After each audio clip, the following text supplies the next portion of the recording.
My cousin turned 18 recently. She's in high school. She doesn't have a car, and during her birthday weekend, thought her parents were going to buy her one. They didn't get her one and she was pretty upset. I should note that I'm not very close with my cousin, or the rest of my extended family for that matter. I only heard about this through the grapevine from my dad. Anyway, my cousin texts me on the Friday before her birthday asking if she can take my car. I just leased a new Ford Escape, to the mall and then for an out-of-town road trip with her friends over the weekend. I tell her no. She begs and pleads with me. I tell her no again. My car is for me to drive and for me only.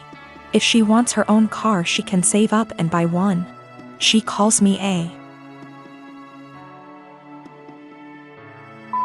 and says that I ruined her birthday and that she's embarrassed because her friends think she got a car for her birthday and she doesn't have one. I don't respond to her and think nothing of it. The weekend comes and I sleep in very late on that Saturday, waking up at 1 p.m. Don't judge. Even though my car is parked in my driveway and my gate is closed, I come to realize that someone egged and TP'd my car. With many eggs and 5 to 6 rolls of TP. And since the weather was warm outside, the raw egg baked into my car, along with the dried up toilet paper, destroying the paint. Since I have security cameras around my house, I decide to go back and watch. At around 9:30ish that morning, I see my cousin and a bunch of her stupid friends vandalizing my car. I'm surprised she didn't smash the windows and poke holes in the tires too. I press charges and my cousin is in legal trouble. Her and her parents are pissed off at me for pressing charges, her parents telling me that she's just a kid, and that she's been through a lot of emotional stress doing virtual schooling for this past year and that I should take that into consideration, and that I should be ashamed of myself for pressing legal charges against my baby cousin. That I'm almost 30 and don't I remember what I was like at that age? I do remember, and I wasn't stupid enough to egg anyone's car. And can't she work something out with me, like doing chores around my house for money if I drop the charges, that she's young, that she doesn't need a felony on her record, etc., and that it was just a prank. Right after I pressed charges, my cousin was calling and texting me over and over saying that this could have been avoided had I let her take my car. I need to add that my cousin already has a felony on her record, a DUI. She's not remorseful of anything. Also, my aunt and uncle will not pay me for the damages. They just want me to drop the charges and pay for everything myself like nothing happened. My brother and I do not get on. When we were younger, he'd go out of his way to make my life a living hell. To my parents' credit, they did tell him off for it when they caught him, but they both worked long hours and didn't have the energy to deal with our arguments. This continued into adulthood. He was salty that he failed his college course the first time around. There was a bad argument in our family a while ago, and it all started because I refused to decorate my brother's living room. I won't go into too much detail, but he wanted a pretty hefty discount. I said no and he threw a tantrum. Instead of being a grown-up and talking to me, he decided to hook up with my toxic ex-girlfriend and the mother of my child. I can't go into a lot of detail about what she was like, but she was not a nice person. She never really bonded with our son when he was born, and I was left to do everything by myself. She eventually walked out on us and refused to have any contact with our son. She'll post on Facebook now and then about her beautiful baby boy to get sympathy votes, but that's about it. I have been a single dad for almost 3 years now, and I absolutely adore my son, but it hurts to think that one day he might question why his mom didn't want anything to do with him. How am I supposed to explain that to him? Anyway, it bothered me when my brother told me they'd hooked up together. It hurt even more when he started dating her. It had taken me so long to get over what she did to me and my child, and now my own brother was bringing her back into my life. Yesterday we had a family video call. Parents are high risk and we're not taking any chances. When my brother decided to announce that he and my ex were expecting, I just froze. I didn't know what to do or think. I could feel myself starting to cry a little bit, and it got a bit harder to breathe. Eventually, I decided to just congratulate them and then made up some lie about needing to put my son down for a nap and left. I received a bunch of messages from my brother and his GF telling me that I stole their thunder. After I left, my parents and some other family members started worrying if I was okay, and not really focusing on their news. My uncle told me that I should have just been a man and stuck it out instead of making excuses to get out of it. After all, it was expected that our kids would be raised around each other. I feel like maybe I shouldn't have left the call, but at the same time it would have been worse if I'd stayed and had a full-blown panic attack in front of everyone. Some of the family members are split and have argued that I won't be able to avoid my brother and his family forever, but others believe I was in the right to leave that situation. I don't know what to think. My parents aren't happy, but they don't have the energy to deal with all the hassle my brother would cause. They actually cut him off for a little while when he started dating my ex, but he phoned them constantly and, again, can't go into much detail, but he said he'd do something not so good. They keep him at arm's length, but I have told them not to cut contact because of me. If they want to cut contact on their own accord, then that's fine, but I do not want to be the reason that they have to deal with his tantrums. The rest of the family, for the most part, weren't happy about it but accepted it, or pretended to. When they started getting a bit more serious, my uncle, who told me to be a man, thought it was funny. That's just the kind of person he is. Not for my sake, but for the sake of my son. I don't want to put him through all that. This all went down about an hour ago, and my wife is still crying in our bathroom with the door locked.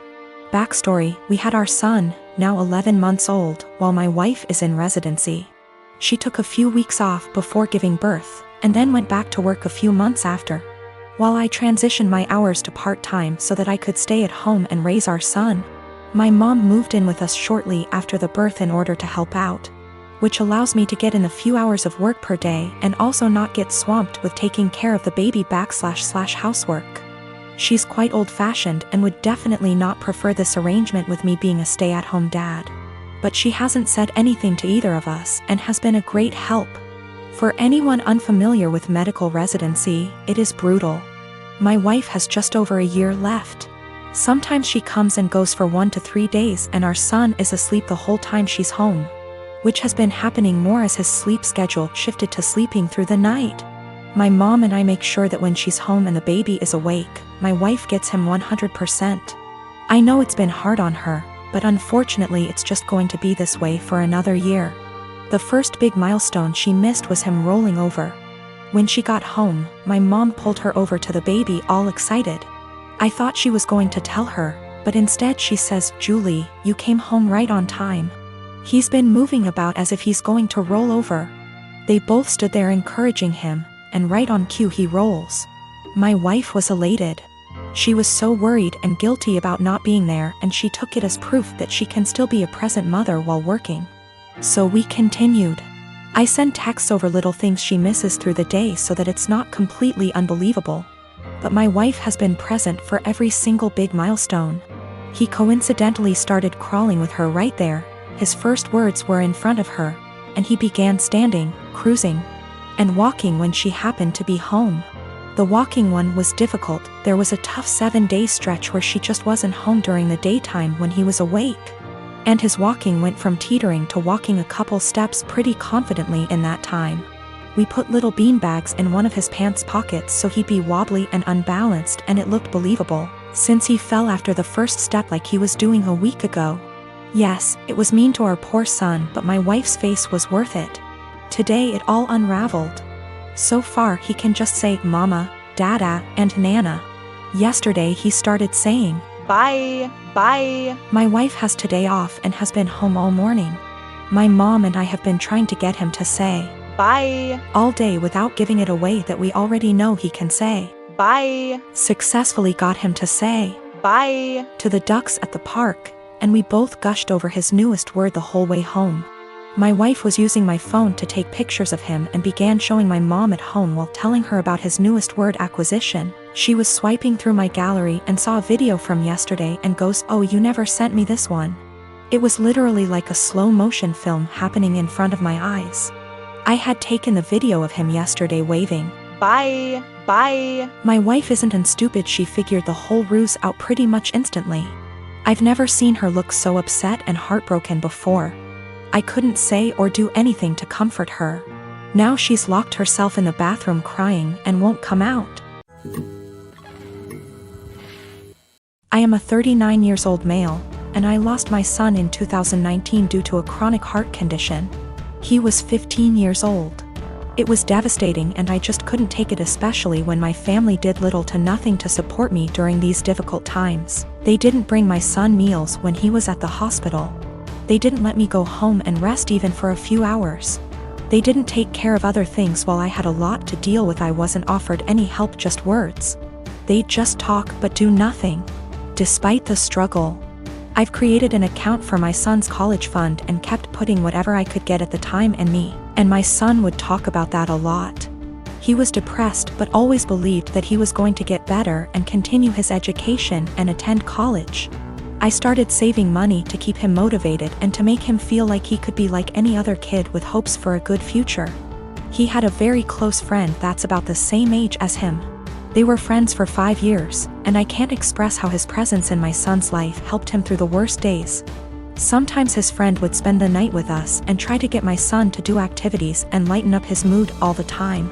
To be frank, his friend was closer to him than his own family.